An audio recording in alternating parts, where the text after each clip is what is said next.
The United States has a long-standing tradition of outlaws. Some are much cooler than others, for every Butch and Sundance there are LARPers that are in way over their heads like Bonnie and Clyde, but there is an unmistakable allure to life on the run that just activates neurons in the American psyche. And unfortunately, with the Yanks smothering cultural overreach, that means that it's increasingly doing it for us as well. But, as badass as outlaws may be, what really captures the imagination and sympathy of the public is a tragic backstory. Bitches just can't resist a rough childhood. So, imagine how much more compelling an outlaw on the run is when his childhood hasn't even ended yet. Colton Harris Moore, better known as the Barefoot Bandit.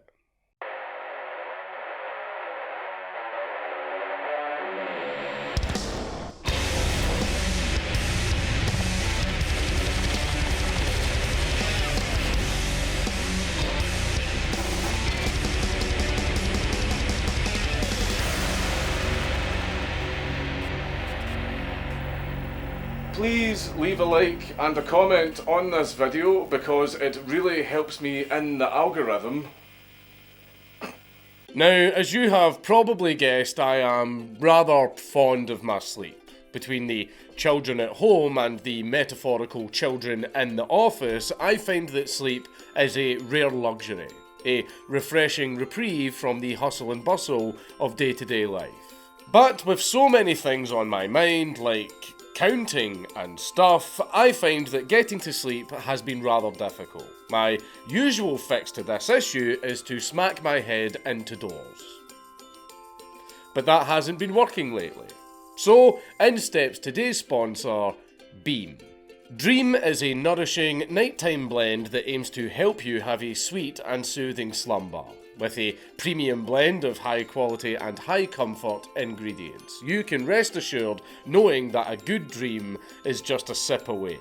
With the breakneck rush of modernity weighing down on you, you need to take a moment to rest and reflect. Dream can help with just that, because it is a refreshing and relaxing supplement similar to hot chocolate that will help promote a longer, deeper and more satisfying snooze. And it's cozy right in time for the holiday season. So, to get early access to Beam's biggest sale ever, just click the link down in the description or scan the QR code on the screen to get up to 50% off your order. Don't miss out on this limited time offer. So again, you can click the link down in the description or scan the QR code on the screen to get up to 50% off on this limited time offer. So sit back, relax, get comfy, and dare to dream. Now let's get back to the video. Remember guys, for a restful night's slumber, click the link in the description box down below or scan the QR code on the screen to get up to 50% off in this limited time offer with Beam.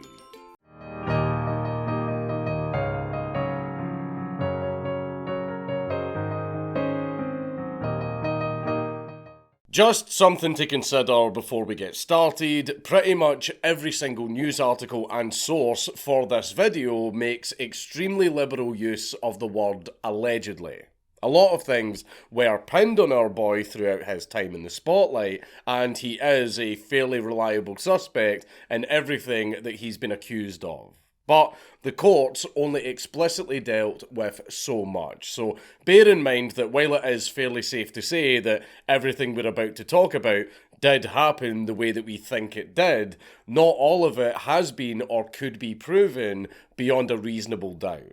So just keep that in mind before we get started. In the early 2000s, Camano Island in the northwestern United States was plagued by the all-time biggest failure of the criminal mad lad not being fatherless challenge. Colton Harris Moore's parents never married, and they split up when he was just 2 years old, after his drug-addicted father, Gordon Moore, went to prison. Following him, Bill Kohler, a heroin addict and sadly by far the best father figure that Colton ever had, died when the boy was only 7. For most of his childhood, Colton was raised in a shitty trailer by Pamela Kohler, a neglectful, alcoholic single mother. Allegedly, who was very often accompanied by a string of criminal boyfriends and spent most of her social security on beer and cigarettes. Yeah, the kid didn't stand a fucking chance. And even Pamela described Colton's situation as a mind-numbing absence of hope. There was also a real absence of peace because, as Colton told a psychologist, Pamela was a mean drunk who would very often scream at him and break his stuff. And Colton's aunt, Sandra Putman, corroborated that Pamela would very often break Colton's toys as a punishment. However, every story has two sides, and Pamela denied all of this, alleging that Colton was violent, having bitten her and once coming at her with an oar. She also failed step one and denied having a drinking problem. Regardless of who said and did what and who started the constant clashes, all I really have to say is great fucking job with the parenting. It doesn't matter how badly behaved Colton may have been, it was her job to rein that in and be a good example for him. It was her fault that he was causing problems. Needless to say, with such an unhinged home life, young Colton sought refuge elsewhere. And he spent a lot of time in the woods from the age of 7, and he became quite the outdoorsman. But civilization still sunk its claws in, and Colton was trouble at school from day one. He wouldn't pay attention, he kept starting fights and breaking stuff, and he spent a lot of his time drawing planes and writing their technical specs in the margins of his books, with way too much technical detail for a child his age. He was so obsessed that he also had a lot of model planes in his bedroom. And he would lie to his friends about his father being a pilot. Now, I know what you're all thinking. Yes, there was a diagnosis, but no, it wasn't that one. Because Colton was a boisterous lad with a lot of energy and passion for his special interests, he was very quickly diagnosed with ADHD and depression. As such, he was pumped full of antidepressants, stimulants, mood stabilizers, and antipsychotics. Just what every hyperactive and troubled young boy needs. Surprise, surprise, Colton was not built to sit in a classroom for 6 hours a day. So he dropped out of school in the 9th grade, and it's likely that he found all of the material mind-numbing, because Pamela claimed that he has an IQ 3 points below Einstein's, which would be just shy of 160. I know that mums will always talk a big game about their own children being gifted and special, but considering some of the feats that we're going to get into later, I kind of believe it. And it wasn't just Pamela who thought that Colton was very bright, and despite everything, he was even believed to be a good kid, with his lawyer at the time describing him as very on the ball and courteous. But why did Colton need a lawyer?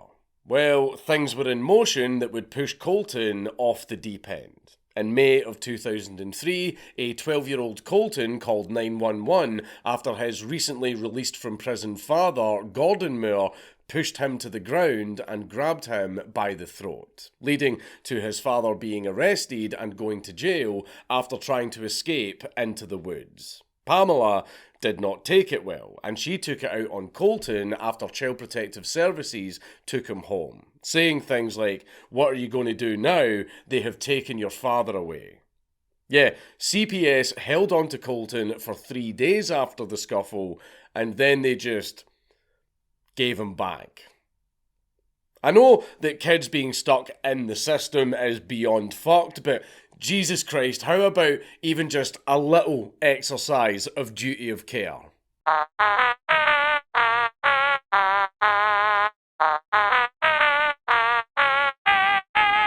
Sadly, the apple didn't fall particularly far from the tree, and in 2004, Colton had secured his first conviction at the age of 12.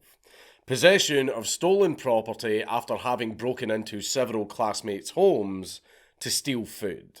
As far as crimes go, That's not too heinous, and the social worker appeared to know where to lay the blame in their report when she wrote, "Colton wants Mum to stop drinking and smoking, get a job and have food in the house. Mum refuses." Despite being a child and by rights having no responsibility for his mother whatsoever, Colton tried to encourage his mother to stop drinking, at one point even giving her an Alcoholics Anonymous handbook. She burned it. As a result of these experiences with his mother, Colton swore off all drugs and alcohol forever. However, Colton couldn't quite seem to swear off crime because he had 3 more convictions under his belt for theft, burglary, malicious mischief, etc., by his 13th birthday. He didn't serve more than 10 days for each one, but he did land himself 6 months of supervision and 56 hours of community service for burning a hole in his school's window with a torchlighter and stealing a laptop with blank CDs. But this didn't deter young Colton, whose activities had earned him a troublesome reputation across Camano Island, as his neighbours made dozens of calls to CPS by the time he was 14. He was constantly raiding empty holiday homes, taking some time to hang out and play house in them before disappearing into the forest, leading some to poignantly believe that Colton was just vicariously living out a wholesome childhood in nice houses. It's actually very, very sad that his form of play was living out a fantasy of living in a nice and peaceful home. But as true as I think that is, Colton also had a tendency to be a little shit. Stealing boats, swapping their engines, and joyriding them until he ran out of fuel or the engine gave out. At one point, he allegedly fucked up an engine by putting in the wrong fuel. None of this was particularly hard because Camano Island was a high-trust area. Hatches on boats would be left unlocked in the summer, and a lot of the dock's padlocks simply had a string of zeros as their combination. Camano Island was so ripe for the picking that at age 15, Colton was at it with an accomplice named Harley Davidson Ironwing. So named because he had an Indian foster family for a little while. And despite being a foot shorter than Colton, he had essentially act as his muscle and protect him from bullies. The pair seemed to work very well together because at one point they childishly brainstormed a plan to rob a Costco by landing a helicopter on the roof, right after having a discussion about stealing a plane. But it was never meant to be, as Ironwing eventually got 18 months in prison for assault, leaving Colton to work alone. Colton's activities eventually got out of hand, to the point where he had such a bad reputation that when his mother got him a $300 bike for his birthday, sheriff's deputies accused him of stealing it. But in 2006, he missed a court date for one of his real thefts, so a warrant went out for his arrest. Instead of waiting to receive his comeuppance, Colton went on the run for 6 months, getting by in the same way that he landed himself in trouble in the first place: stealing. On the 9th of February 2007, Colton made the mistake of leaving a light on in an empty holiday home that he was staying in, which got him caught and arrested. And as if that wasn't bad enough, the cops had also just found a big stash of all of the stuff that Colton had magpied away over the course of his crime spree, which blew a devastating number of cases wide open. So he was facing a whopping 23 charges, which included burglary, possession of stolen property, and identity theft from buying stuff online with stolen credit cards. In a show of motherly love characteristic of Pamela, she refused to bail Colton out while the proceedings were going on. But his Aunt Sandra did her best to throw him a bone, writing to the judge that, "I love that boy like one of my own kids." She had also once offered to let Colton live on her farm with her, since he loved animals. But sadly, he had declined. Getting him straightened out was an uphill battle, to say the least. In the end, a plea bargain got Colton's troubles reduced to 3 felony burglary charges and a sentence of 4 years of juvenile detention in Green Hill School, a high-security juvenile facility. Believe it or not, he was actually well behaved enough to be transferred to Griffin Home, a group halfway house about 12 miles southeast of Seattle. And it was like Chinese water torture for him. He hated the fluorescent lights, and considering what he'd been through, being made to attend a mandatory class on drug and alcohol abuse was taken as a grave insult, because Colton had never touched the stuff because he fucking hated it. So, on the 29th of April 2008, Colton did exactly what you would expect. He snuck out of a window in the middle of the night, stole a car, and escaped back to Camano Island. After a few months of his favourite pastime of unsolicited paid house sitting, he stole a boat and he hopped over to the nearby Orcas Island. While there, he got by with the exact same MO as always. But he adapted to being actively pursued with a less than glamorous lifestyle. Sometimes sleeping in portaloos and culverts. Despite being 6'5" and 200 pounds, Colton was very good at stealth. So good, in fact, that witnesses would recall seeing him almost instantly vanish into the bushes whenever they spotted him. On a couple of occasions, even the cops managed to get the drop on him, but when one deputy had his torch trained firmly on Colton, he still, and I quote, virtually vaporised right in front of me. And the cop eventually heard laughing from unreachably far out into the woods, where Colton spent a lot of his time.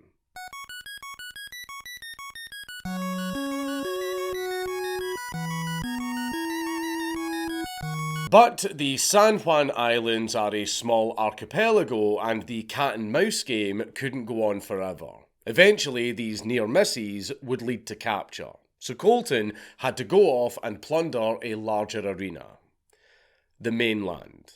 This shouldn't be too hard, since Colton had plenty of experience with stealing boats. But he decided to leave home in style, whilst also achieving a childhood dream. So, on the 11th of November 2008, Colton headed to East Sound Airport on Orcas Island, and he stole a Cessna 182. Our boy was gonna fly. Sure, Colton had absolutely no formal training whatsoever and had never even flown as a passenger before, but he'd read a bunch of stolen flight manuals and he watched internet tutorials. So, how hard could it really be? Well, he took off well enough, but then bad weather sent him into a spin and almost killed him. But nevertheless, he recovered through what he called second nature skill. From that point on, Colton was having the time of his life up in the clouds, later recalling, "The euphoria of the countdown to takeoff and the realization of a dream was nearly blinding. My first thought after takeoff was, oh my God, I'm flying. I had waited my entire life for that moment." Eventually, he ran out of fuel and he crash-landed 300 miles away in the Yakima Indian Reservation. Despite dried vomit later being found in the cockpit, Colton had walked away completely unscathed. He had done it, and in the process, and I quote, discovered both a passion and a dream. While on the ground, Colton's flight continued across a pretty long distance. He mainly haunted Washington and Idaho, but he also left tracks in Montana, South Dakota, and Nebraska. And he also popped up in Canada, stealing a pistol in British Columbia. Unfortunately, Colton's decision to keep that pistol with him on his quest meant that some pretty serious trouble was looming because of, crossing national and state lines with such objects. And a lot of boundaries were crossed because Colton got around at speed by whatever means he could steal. We can't put an exact number on it, but Colton stole an ungodly number of bikes, cars and boats when he wasn't trekking through the woods, tending to take vehicles as far as the amount of fuel in their tanks could carry him. Though he held onto some cars for a little while if he had swiped enough cash or cards to top them up with fuel. But while we can't be sure of exactly how many vehicles Colton nicked, we do have a decent idea of where he went in them. Not just because of witness sightings and a certain calling card that we will get into later, but also the fact that wherever Colton went, a mini crime spree happened. When Colton wasn't on the road or out at sea, he survived with whatever he could steal, like cash, food, electronics, and other supplies. A Romanian Nasibe, if you will. Business as usual, really, right down to the LARPing as a normal kid. Often, he would do nothing more than go Goldilocksing by helping himself to some ice cream in the freezer and then enjoying a hot bath. But a homeowner in South Dakota was unfortunate enough to walk in on a naked Colton shaving after a shower. In response, Colton bluffed a threat at the homeowner with a laser pointer. He then got out of the house and stole a nearby car to make his escape. But not all houses were lucky enough to just get away with some missing ice cream and a small spike in their gas bill. On one occasion, Colton found a computer and a credit card, and he used the card to buy a $6,500 pair of night vision goggles and bear mace. Though, I suppose if you're out in the woods, bear mace is a pretty handy thing to have. Soon enough, however, Colton felt like nicking something a little bit bigger. So he stole another plane in September of 2009, this time from Friday Harbour on San Juan Island. He crashed this one as well, but to be fair, he was landing at night. So that would have been very difficult even for pilots who actually knew what they were doing.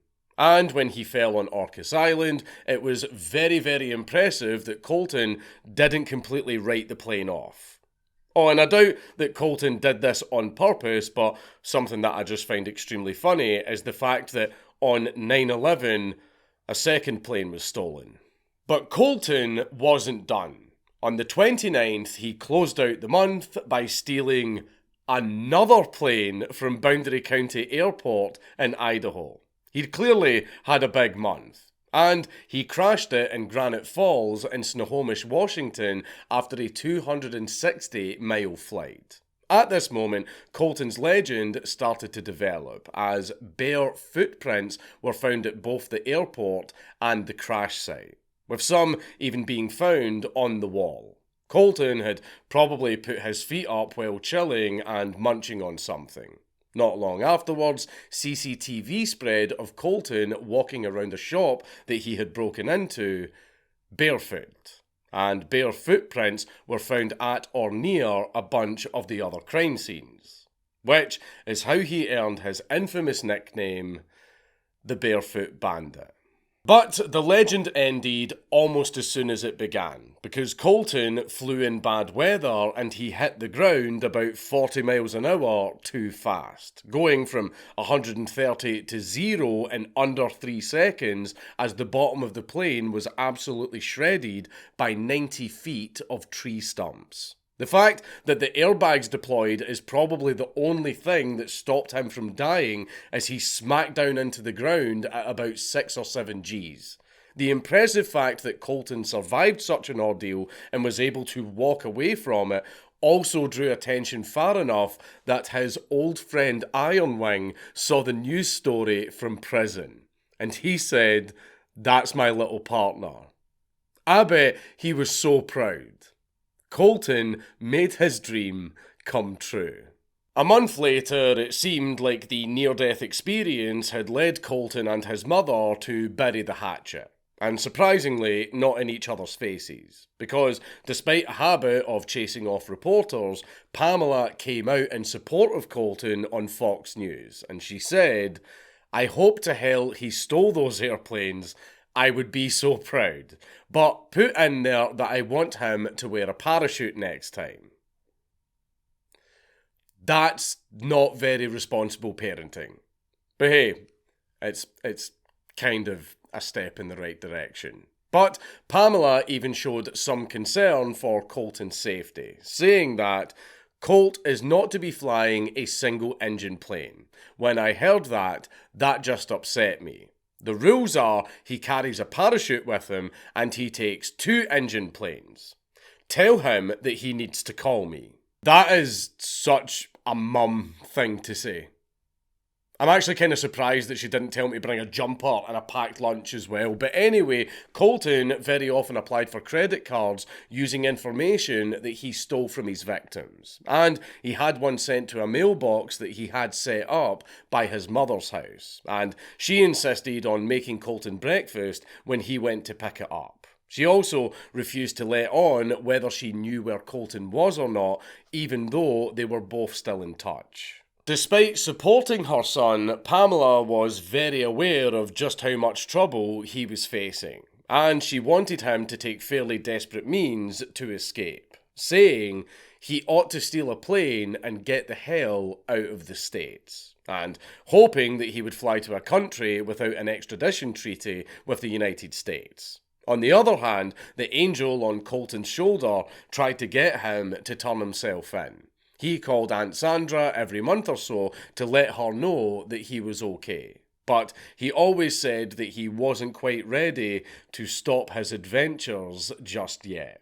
In February of 2010, Colton stole plane number 4 from Anacortes during the Winter Olympics. He flew over the San Juan Islands and he landed in the mud off a runway on Orcas Island. But while that would have prompted a greater state of awareness of the skies, he managed to avoid instant tracking and capture because he never went into restricted airspace. And practice was making perfect, so apart from the mud bursting the wheel covers, the plane was completely undamaged. So undamaged, in fact, that the owner actually said that cleaning up after the fingerprint dusting would have cost more than just getting the wheel covers fixed. If Colton hadn't veered off the landing strip, it would have actually been a perfect landing. Of course, as is customary to any new place that Colton arrives in, a crime wave immediately hit the island. Houses, shops, cash machines, boats, the works. And after breaking into Orca's homegrown market, a tech-savvy Colton removed the security system and left it in the sink. He then did a bit of island hopping around the San Juan Islands as SWAT teams, Border Patrol and the feds were searching for him. And despite using helicopters to hunt him down, Colton still managed to get back to the mainland. You see, the elites don't want you to know this, but the boats in the marinas are free. You can just escape in them. Come, Watson, the game is afoot! After Colton's latest departure from the San Juan Islands, vets in Raymond, Washington came into work on the 31st of May to find $100 and a note in their clinic. And the note said, "Drove by, had some extra cash, please use this cash for the care of the animals. Signed, Colton Harris Moore, aka the Barefoot Bandit, Camano Island, Washington." But they had no chance to thank their generous donor because that very same day, Colton stole a 34-foot boat and sailed to Oregon. Obviously, that donation wasn't actually Colton's money to give. But hey, it's the thought that counts. And while he had a pretty high profile since that near miss with the plane, it was these surprisingly wholesome antics that attracted some actual fans. His youth added a lot of charm since he'd only just turned 17 when he went on the run. And the fact that Colton was a little bit cheeky about it all by taking selfies with stolen camcorders, that was also a great source of appeal, as he seemed to lean into the persona that the media gave him, because he signed 39 of his crime scenes with chalk outlines of his footprints with the word, "See ya." All of this is to say that Colton became a bit of a folk hero, amassing 58,000 followers on his Facebook page, where many Catch Me If You Can references were made and discussions about Colton being perceived as fighting the system were also had. His rebellious frontier spirit awakened everyone's yank brain in a sort of American Ned Kelly effect that drew comparisons to Huckleberry Finn, which led to many rooting for him as he kept one step ahead of the police. Plenty of others also sympathised with Colton's backstory or just thought that this entire escapade was pretty funny. But regardless of where the appeal came from, his fans were invested enough to make t-shirts that said things like "Fly Colton Fly" and "Mama Tried." Did she though? Also, 25% of the proceeds went to an organisation that helps troubled youths.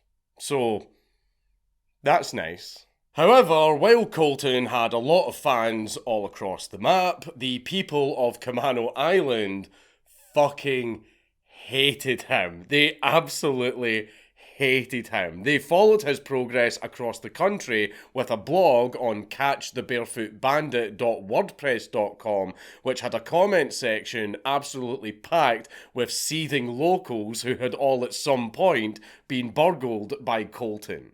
They'd even made their own merchandise and released a bluegrass diss track on which my favourite verse goes, "Colton Moore, look around, there's a storm coming down, the likes of which you ain't ever known, forget the movie rights and the fame and the lights, they're gonna put you underneath a stone." I get the whole fuck around and find out mentality, but how mad do you have to be at someone to gleefully sing a thinly veiled death threat? He's neurodivergent and literally a minor, actually, but that didn't matter, because the people of Camano, Orcas, and San Juan Islands were so fucking sick of him that they even scraped together $2,000 in a bid to raise $50,000 to hire a bounty hunter to bring Colton down. Needless to say, the cops were not having a good time either. Many local police departments lacked the manpower to conduct proper manhunts in cases of property crime, and some of the sheriff's offices in the San Juan Islands didn't even have sniffer dogs. It also didn't help that Colton's suspected whereabouts were constantly posted everywhere because everyone wanted to hear Colton updates. As Island County Sheriff Mark Brown complained, "It's like the pendulum has gone the other way. We shouldn't be commenting on ongoing investigations, but everyone wants instantaneous information." The sheriff also got really mad at a TV producer who asked about how made for Hollywood Colton's story was, because he really wasn't on board with mythologizing the kid. But I think that the worst thing for them is that getting mogged by a shoeless teenager must be really fucking embarrassing. At one point, Colton paid a visit to his mother and got away just before the cops raided her trailer. So all they found was a note that read, "Cops wanna play her, well it's no lil game. It's war. And tell them that."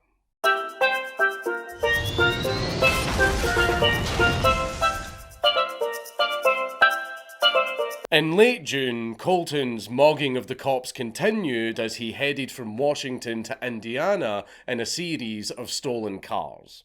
By the way, he was about as good at driving as he was at flying, so throughout his time on the run, he actually crashed plenty of the cars he stole. But on the 4th of July, he used a crowbar to break into a locked hangar in Bloomington, Indiana, that was surrounded by a 12-foot barbed wire fence. And then he hot-wired and stole his 5th plane.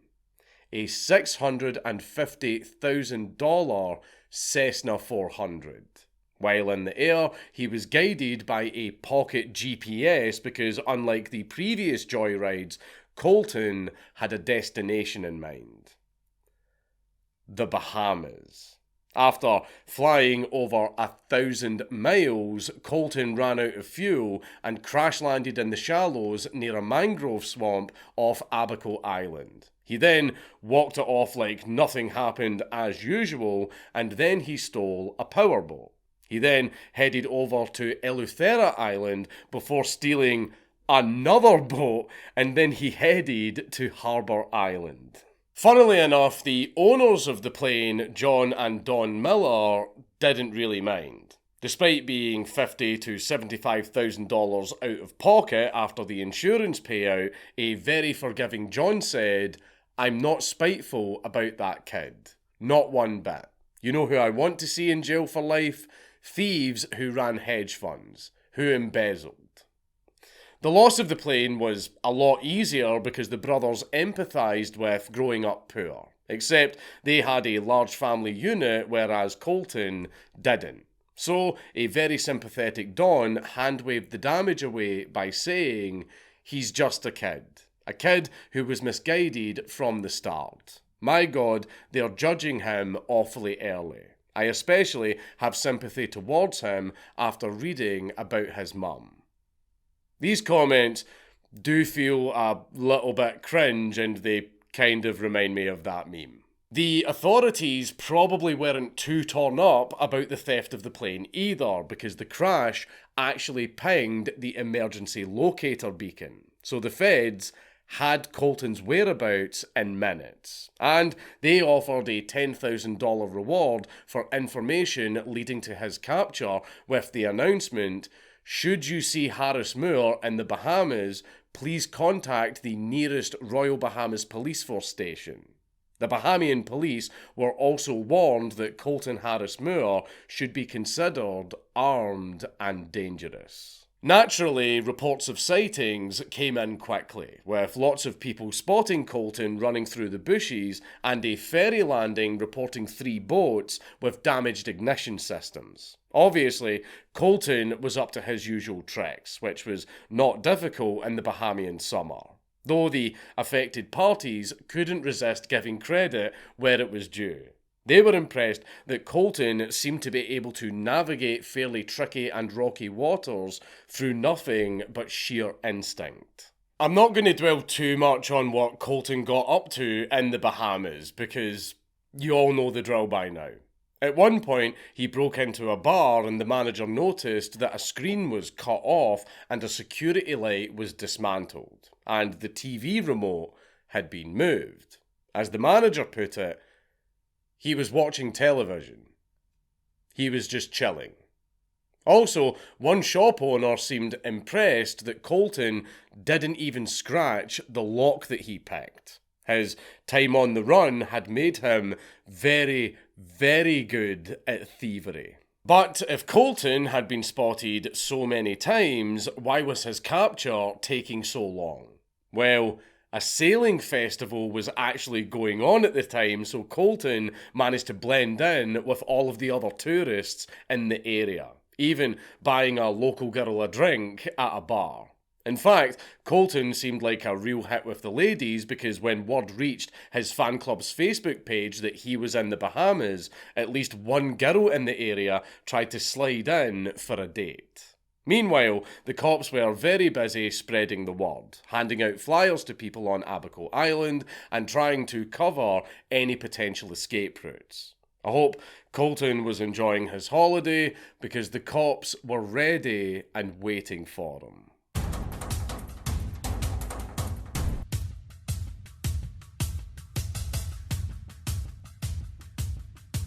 At around midnight on the 11th of July 2010, Colton was spotted running through the marina at Romara Bay Resort by a security guard named Kenny Strachan. He offered to help, but Colton just whizzed past him while yelling, "They're after me, they're after me, they're going to kill me." So Strachan called the cops. A couple of hours later, Colton returned to the marina to get his boat and found that Strachan had actually cut the wires to prevent him from escaping. So he stole another boat to make his getaway as the cops descended on the resort. Local cops then borrowed a nearby tender to chase after him.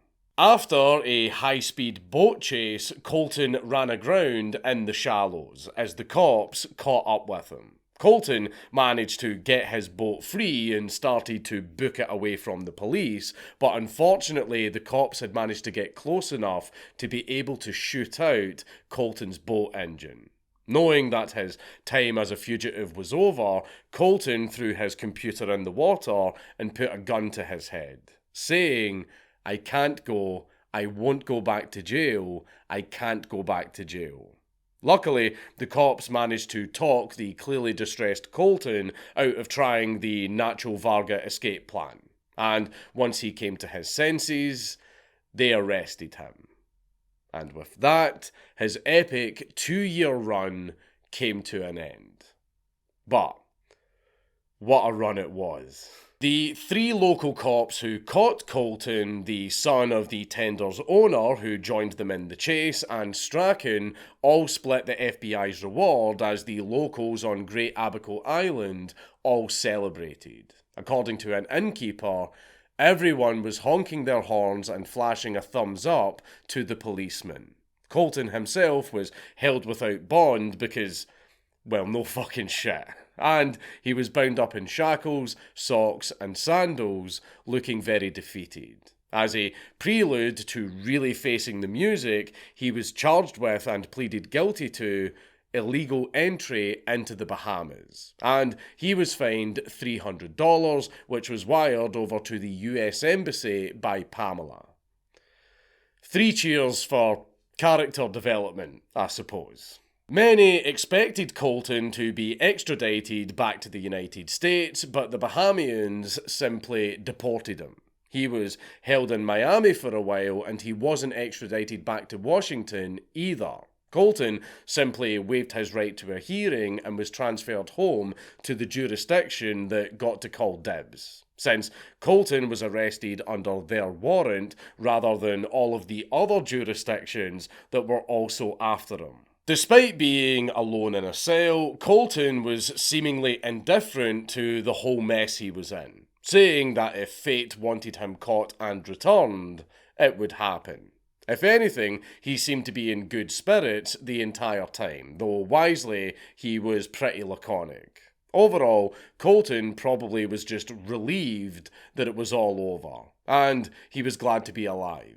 And he wasn't going anywhere because, for obvious reasons, the prosecutors wanted Colton held without bail, saying, "The allegations, if proven, show that there is a pattern of not only flight, but risk to society." I wouldn't call Colton a flight risk. I mean, he actually did pretty good with those planes, but the prosecutor also said there were a number of aircraft that were stolen that were flown without a license and were a danger to the public. Firearms that were stolen in a number of locations, and we believed that he is a present and clear danger to the public. Meanwhile, Pamela managed to get Colton a pretty famous lawyer, John Henry Brown. And if that name sounds familiar, that's because that is the exact same guy that defended Ted Bundy. But while Colton's case was nowhere near as bad as that, Brown really had his work cut out for him.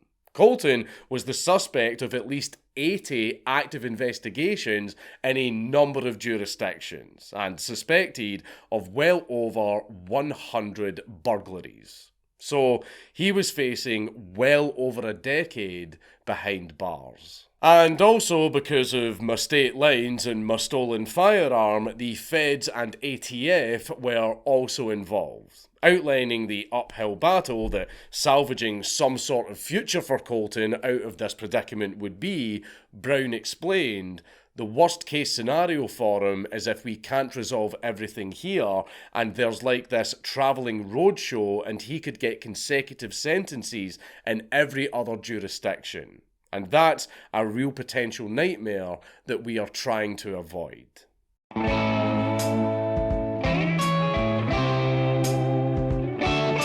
On the 10th of November 2010, Colton was indicted on federal charges in US District Court, Seattle.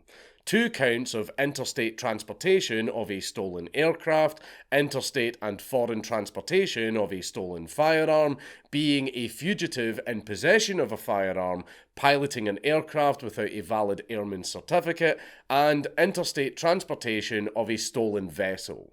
All in, Colton was facing up to 43 years, and he initially pleaded not guilty. At the arraignment, he said little beyond his name, date of birth, and affirmation that he understood the charges. Smart kid.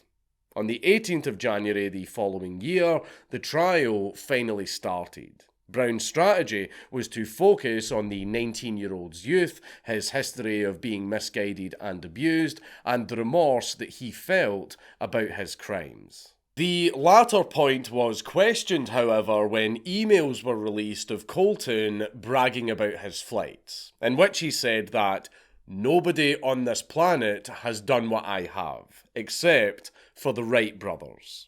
This was clearly just Colton being impulsive in the moment, and it was no reflection of how he felt about his situation by the end. Besides, who wouldn't get caught up in the excitement when literally flying through the fucking air for the first time? The emails also had Colton calling the media vermin, calling Sheriff Mark Brown the king swine himself, and saying that the prosecutors looked like complete fools and asses. Okay, that's not particularly a good look, I absolutely will grant you that. However, the first comment is true. What criminal hasn't called a cop a pig? And actually, I don't know how to justify insulting the prosecutors trying to put you away. What you should have done is what I did, and at least waited until after the trial before you call them a bunch of fucking dirty. But as the trial unfolded, any doubt of Colton's remorse was dispelled. It helped that pretty much from the moment of his arrest, Colton made it clear that he didn't want teens to see him as a role model, and that no one should copy him. He was also very lucky that he cut a very sympathetic figure, with Brown saying that, "I don't think anybody can read this report and not feel sympathy for Colton." And in the ultimate disavowal of his actions, Colton himself said, "What I did could be called daring, but it is no stretch of the imagination to say that I am very lucky to be alive. Absolutely lucky. I should have died years ago." However, despite Colton being very, very sorry, his crimes were not victimless, like many of his supporters would claim, and the hammer had to come down, but not quite as hard as expected. On the 17th of June 2011, Colton accepted a 28-page plea deal for all of the above, in addition to bank burglary. But while the federal trial was over until sentencing, Colton was still facing dozens of state charges, including burglary, identity theft, and motor vehicle theft, which were brought by 3 counties. If convicted, they could extend his sentence to almost a decade, with the most damaging charge being the theft of a .22 pistol in Snohomish County. Oh yeah, the pistol in British Columbia wasn't the only gun that Colton stole. But there was a bright side to all of this. Snohomish wasn't one of the 3 counties that Colton was being charged in. You see, Colton committed crimes fucking everywhere. But while a lot of local prosecutors did want a piece of him, the charges were all bundled into just a handful of counties to save the headache of moving him all over the country for a long series of trials. Instead, everything was going to be settled in Washington state. The nightmare roadshow scenario had been avoided. Despite the charges having been condensed into a manageable job for a reasonable number of prosecutors in a single location, legal proceedings still take time, and it wasn't until the 16th of December 2011 that Colton received his sentence for the state charges. 7.5 years. Since it appeared that no one could stay mad at Colton, Island County Judge Vicky Churchill was sympathetic, saying that this case is a tragedy in many ways, but it's a triumph of the human spirit in other ways. I could have been reading about the history of a mass murderer. I could have been reading about a drug-abusive, alcoholic young man. That is the triumph of Colton Harris Moore. He has survived. On the 27th of January 2012, the federal sentence was handed down. 6.5 years, plus 3 years of supervised release, and a restitution bill of $1.4 million, which was mostly paying off the planes that he crashed. But the damages attributed to him could be as high as $3 million. Allegedly. At the sentencing, the judge acknowledged that despite not landing himself the maximum sentence, Colton had put others in a great degree of danger through his bad choices. After all, he could have easily crashed into people, property, or other aircraft while joyriding in the sky. So the judge told him that it was time for a new life flight plan. I bet he thought he was very, very clever for that line. But Colton's state and federal sentences were to be served concurrently, which meant that he was to be out in under a decade. Under the circumstances, Colton was extremely fucking lucky, and he seemed to know it, with Brown saying that he was very pleased he was expecting the worst. As part of the plea deal, Colton was not allowed to profit from his escapades. So when he sold the movie rights to his story to 20th Century Fox for $1 million, it all went straight to his restitution bill, which was completely fine because Colton didn't want a penny of it anyway. As he put it, it's selling my soul to the devil. I never wanted the movie, I currently don't want the movie, I don't get anything out of that deal. There's the possibility 20th Century Fox is going to take my life and turn it into more of a myth than it already is.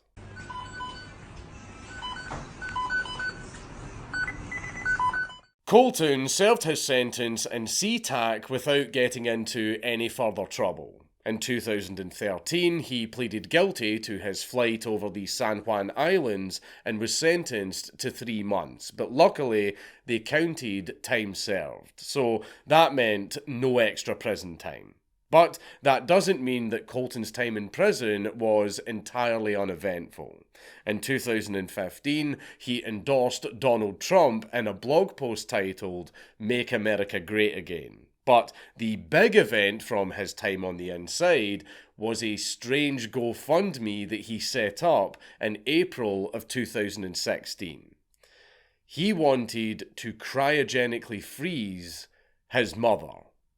You see, Pamela was in palliative care for terminal lung cancer, and he wanted to turn to cryogenics because, and I quote, "you can hear the life leaving her body. I have pretty much come to the realization that she's not going to be alive when I get out. This is my only hope. The doctors have completely given up on her." So Colton wanted to freeze Pamela until a cure is found. To that end, Colton set up a $230,000 goal to cover the cost of putting her in the Alcor Life Extension Foundation in Arizona, also promising those who donated $25 or more a free space at his own clinic that he wanted to set up. You know, what a stretch goal. Still not the most unrealistic crowdfund I've ever seen, though. Do you remember when iDubbbz was good? Despite all that Pamela had put him through, Colton seemed to have more than forgiven her, absolving her of any blame for his crime sprees with a dismissive, I made my own choices, despite the court having receipts showing that he told a shrink that she was an abusive alcoholic, and he vowed that he would do another 10 years in prison if my mum could live. But of course, while there are few forces stronger than the love between a mother and her son, even in a relationship as strained as this one, the power of love alone is often not enough in the face of cold, brutal reality. While I do personally admire Colton's dedication and willingness to dream big for someone that he cared about, one of the prosecutors that put him away was very quick to point out to any would-be donors that he was convicted of theft and burglary, clearly implying that the GoFundMe was a scam. However, Brown was more sympathetic, albeit in non-committal lawyer speak, when he said, Colton is doing everything he can to show his love for her, despite his awful childhood. Needless to say, Colton did not raise much, only managing to scrape together $2,170, which was refunded.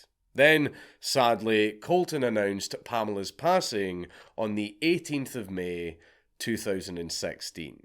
A few months later, on the 28th of September 2016, a 25-year-old Colton was released from Stafford Creek Correction Centre, moving into a halfway house in Seattle for work release. Ever so slightly controversially, Brown had taken a shine to Colton and hired him for low-level clerical work, obviously with no access to anything sensitive. Brown wanted to help ease him back into the real world, and why not?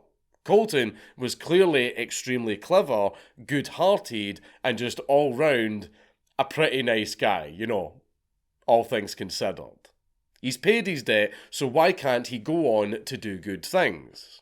Well, that wouldn't be so easy.